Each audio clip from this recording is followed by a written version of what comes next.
నమస్తే, welcome to popcorn media entertainment. Harihara Veeramallu cinema release అవడానికి ఇంకా 1 డేనే ఉంది కాబట్టి మరి ఈ 1 డేలో మనకి బుకింగ్స్ అనేవి ఎంతవరకు వచ్చాయి, అసలు బుకింగ్స్ అనేవి ఓపెనింగ్స్ అయ్యాయా లేదా అనే వాటి గురించి తెలియచేయడానికి ఈరోజు మనతో పాటు ఉన్నారు సీనియర్ జర్నలిస్ట్ హేమసుందర్ సార్. మరి సార్ని అడిగి దీనికి సంబంధించిన అప్డేట్స్ గురించి అయితే అడిగి తెలుసుకుందాం. సార్ నమస్తే. సార్ నమస్తే అమ్మా. సార్ మనకి హరిహర వీరమల్లు సినిమా రిలీజ్ అవడానికి ఇంకా 1 డేనే ఉంది సార్. ఇక బుకింగ్స్ పరంగా చూసుకున్నట్లయితే మనకి ఇంతవరకు బుకింగ్స్ ఓపెనింగ్ అయినట్టు ఎక్కడ చూపించట్లేదు. అసలు నిజంగా బుకింగ్స్ ఎప్పుడు ఓపెనింగ్ అవుతాయి అంటారు? ఈ రోజు ఈవినింగ్ కల్లా. ఈ రోజుకైతే సాయంత్రం అయిపోయింది. ఇప్పటి వరకు బుకింగ్స్ అయితే ఓపెన్ అవ్వాల. అదొక అంశం. ఇప్పుడు హరిహర వీరమల్లుకి సంబంధించి మనం ఏం మాట్లాడుకుందాం అంటే, ఈ సినిమా రిలీజ్ అవబోతుంది కాబట్టి దీనికి అసలు పాజిటివ్గా ఉన్న అంశాలు ఏంటి, నెగిటివ్గా ఉన్న అంశాలు ఏంటి రిలీజ్ పరంగా. ఈ సినిమా రిలీజ్ అవబోతుంది కాబట్టి ఇందులో పాజిటివ్గా ఉన్న అంశాలు ఏంటి, నెగిటివ్గా ఉన్న అంశాలు ఏంటి అనే ఇవి రెండు నాకు మాట్లాడుకోవడానికి ముందు ఏంటంటే, ఈ మూవీ బెనిఫిట్ షో పెట్టే ఛాన్సెస్ ఉన్నాయి అని చెప్పేసి మనకి వచ్చింది కాబట్టి తెలంగాణ గవర్నమెంట్ పర్మిషన్ ఇచ్చారు కాబట్టి ఆల్రెడీ అందరికీ తెలిసిందే. పుష్ప 2 బెనిఫిట్ షో రిలీజ్ చేసిన తర్వాత చాలా పెద్ద ఇష్యూ అయింది. అది ఏం జరిగింది ఏంటి అనేది ప్రతి ఒక్కరికి తెలిసిందే. ఆ ఇష్యూ జరిగి ఇప్పటికీ 6 months అవుతుంది. ఇప్పటి వరకు బెనిఫిట్ షోస్ అనేది ఏది రిలీజ్ చేయలేదు. బట్ ఇప్పుడు రిలీజ్ చేస్తున్నారు కాబట్టి మరి ఎలా ఉంటుందంటారు ఈ సిచ్యువేషన్? అదే వాళ్ళు పర్మిషన్ ఇచ్చేటప్పుడు కూడా చెప్పారు, ఇట్లాంటి అవాంఛనీయ సంఘటనలు జరగకుండా జాగ్రత్తలు తీసుకోమని చెప్పారు. ఇప్పుడు పుష్పకి తెల్లవారుజామున షోలకి దగ్గరగా తొక్కిసలాట జరిగి అంత ఆ పరిస్థితి ఏర్పడిపోయింది. కాబట్టి ఈసారి అలాంటివి జరగకుండా మాత్రం చాలా కట్టుదిట్టమైన చర్యలు తీసుకునే అవకాశాలు ఉన్నాయి. ఎందుకంటే ఫ్యాన్స్ ఎక్కువే కాబట్టి, చాలా ఎక్కువ. ఎందుకంటే ఇప్పటికే దీనికి క్రేజ్ ఎక్కువైపోయింది సార్. ఇంకొకటి ఏంటంటే ఇప్పటికే ఫ్యాన్స్ కూడా పబ్లిసిటీ చేసేసుకుంటున్నారు హరిహర వీరమల్లు మూవీకి. లైక్ ఎలా ప్లాన్ చేసుకోవాలి ఏంటి, థియేటర్స్ పరంగా కానీ లేదంటే ఫ్యాన్స్ పరంగా కానీ ప్రేక్షకుల పరంగా కానీ థియేటర్కి వస్తే దాన్ని ఎట్లా ప్లాన్ చేసుకోవాలి అని చెప్పేసి అని. సో మరి దీన్ని ఎలా చూడవచ్చు అంటారు బెనిఫిట్ షోని? అదే బెనిఫిట్ షోకి టికెట్ రేట్లు 600 పెట్టారు.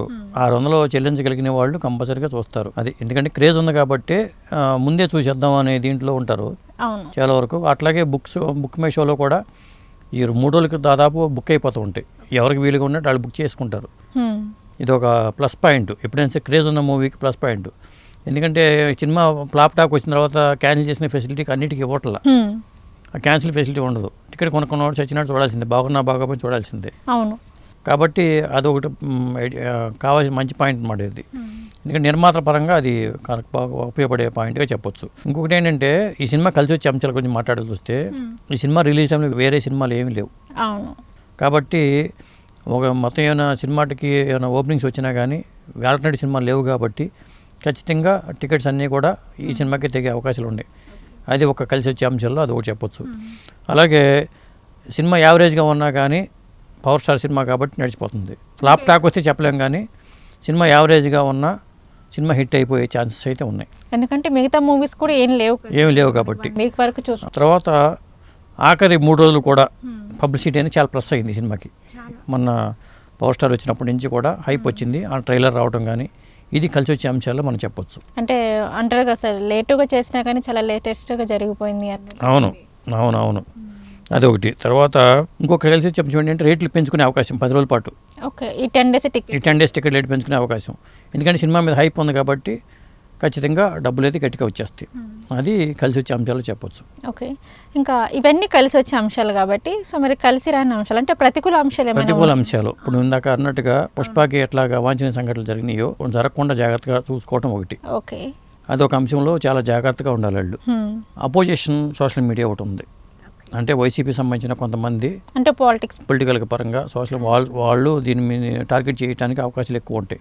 ఆ విధంగా జాగ్రత్తలు తీసుకోవాలి. ఎందుకంటే మొదటి నుంచి కూడా వార్ నడుస్తుంది కాబట్టి, నిన్న పవర్ స్టార్ మాటల్లో కూడా అది వ్యక్తమైంది కాబట్టి ఈయన కూడా ధీమాగా మాట్లాడారు కాబట్టి వాళ్ళు కూడా ఎలా రియాక్ట్ అవుతుంది సోషల్ మీడియా అనేది కొద్దిగా జాగ్రత్తగా ఉండాలి. తర్వాత ఇంకోటి ఏంటంటే యాంటీ ఫ్యాన్స్. టాప్ హీరోల్లో 2-3 ఫ్యాన్స్ యాంటీ ఫ్యాన్స్ ఉన్నారు. ప్రధానంగా ఏంటంటే పేర్లు అనవసరం, కానీ పెద్ద టాప్ హీరో ఫ్యాన్స్ కొద్దిగా ఈయనకి వ్యతిరేకంగా ఉంటారు. ఈయన సినిమాని ఎలా అటాక్ చేద్దాం అనే దీంట్లో వాటికి ఉంటారు. ఆ విషయంలో కొంత అప్రమత్తంగా ఉండాలి. ఇంకొకటి ఏంటంటే కింగ్డమ్ సినిమా రాబోతుంది రేపు 1 week తర్వాత. అదొకటి. ఇప్పుడు ఈ 1 weekలోనే వీళ్ళు రాబట్టుకునే ఛాన్సెస్, డబ్బులు రాబట్టుకోవాలి మ్యాక్సిమం. కింగ్డమ్ వస్తుంది కాబట్టి మళ్ళీ ఆ సినిమాకి ఏమైనా పాజిటివ్ టాక్ వస్తే మళ్ళీ దీనికి డౌన్ అయ్యే అవకాశం కాబట్టి అదొకటి జాగ్రత్త పడాలి. ట్రోలర్స్ ఈ సినిమాలో ఏమైనా లూప్ హోల్స్ ఉంటే ట్రోలర్స్ టార్గెట్ చేస్తూ ఉంటారు. సినిమా చూసిన తర్వాత ట్రోల్ చేసే బ్యాచ్ ఎక్కువగా ఉంటారు. ఆ ట్రోల్ చేసే బ్యాచ్ నుంచి దొరకకుండా సినిమా ఉంటే వీళ్ళు పాస్ అయిపోతారు. లేకపోతే మళ్ళీ టార్గెట్ చేసి ట్రోల్ చేసి బ్యాచ్ ఎక్కువగా ఉంటారు. అది సోషల్ మీడియా అంత యాక్టివ్గా ఉన్న రోజుల్లో చాలా జాగ్రత్తగా ఉండాల్సిన అవసరం అయితే ఉంది. సరే, ఇవన్నీ ఒక ఎత్తు అనుకుంటే మనకి ఇంకొకటి ఏంటంటే మనకి కన్నప్ప మూవీలోనే ఒక పెద్ద మిస్టేక్ జరిగింది అనేసి అనుకోవాలి. అప్పుడు మనకి పైరసీ ద్వారా మూవీ బయటకు వెళ్ళడం జరిగింది కాబట్టి మరి ఈ సినిమాలో కూడా అటువంటి జాగ్రత్తలు, ఎందుకంటే పైరసీ విషయంలో చాలా జాగ్రత్తగా ఉండాలి. ఎందుకంటే ఇప్పుడు ఐబొమ్మ అలాంటి కొన్ని సైట్లో మూవీ, ఎందుకంటే థియేటర్లో సీన్స్ అని ఆల్మోస్ట్ రిలీజ్ చేస్తున్నారు. ఇప్పుడు సోషల్ మీడియాలో కూడా ఏం చేస్తున్నారంటే సెల్ ఫోన్ల ద్వారా తీసుకోవడం, ఆ సీన్లని పెట్టేయటం, అది జరుగుతుంది. అది కూడా ఆ విషయంలో జాగ్రత్తగా ఉండాల్సిన అవసరం. ఇలాంటి సీన్స్ ఏంటంటే మూవీకి చాలా ఎఫెక్ట్ చూపిస్తున్నాయి కదా సార్. సో చూడడానికి ఆ విషయంలో చాలా జాగ్రత్తగా ఉండాలి. ఇవన్నీ కూడా పెద్ద ఛాలెంజింగ్ టాస్క్. ఇవన్నీ ఒక సినిమాని మనం బయటకు తీసుకొచ్చి సక్సెస్ చేద్దామంటే వీటి నుంచి గట్టెక్కే మార్గాలు కూడా ఆలోచించుకోవాలి వాళ్ళు, నిర్మాతలు. ఆ విషయంలో జాగ్రత్త పడాలి. ఈ అన్ని విషయాల్లోనే ఏ విధంగా జాగ్రత్తలు తీసుకుంటే మంచిది అంటారు సార్? ఏదైనా ఫ్యాన్స్ కట్టడి ఫ్యాన్స్ ఆయన గుండెలో పెట్టుకుంటాను అంటున్నాడు. ఫ్యాన్స్ పూనుకుని ఆ విషయంలో ఫ్యాన్స్ కొద్దిగా యాక్టివ్గా ఉంటే, ఆయన అభిమాన సంఘాలు ఏవైతే ఉంటాయో వాళ్ళు కొద్దిగా ఇనిషియేటివ్ తీసుకుని ఏదన్నా చేయగలిగితే, దీని మీద కొంచెం ఫోకస్ చేసి కొంచెం కంట్రోల్ చేయగలిగితే బెటర్. అంటే ఇది సార్ మీరు ఇచ్చే సజెషన్ అనేసి అని అంటారు, ఫ్యాన్స్ పరంగా, పైరసీ పరంగా కానీ. ఓకే సార్, బుకింగ్స్ అనేవి రేపు మార్నింగ్ ఓపెన్ అవుతాయి అంటారా సార్? రేపు మార్నింగ్ ఓపెన్ అయ్యే అవకాశాలు మ్యాక్స్ ఈ రోజు నైట్కి స్టార్ట్ అవ్వచ్చు. ఓకే సార్, హరిహర వీరమల్లు మూవీకి సంబంధించిన టికెట్ రేట్స్ అలాగే బుకింగ్స్ ఎలా ఉన్నాయో మాకు తెలియజేశారు. నమస్కారం సార్. నమస్తే.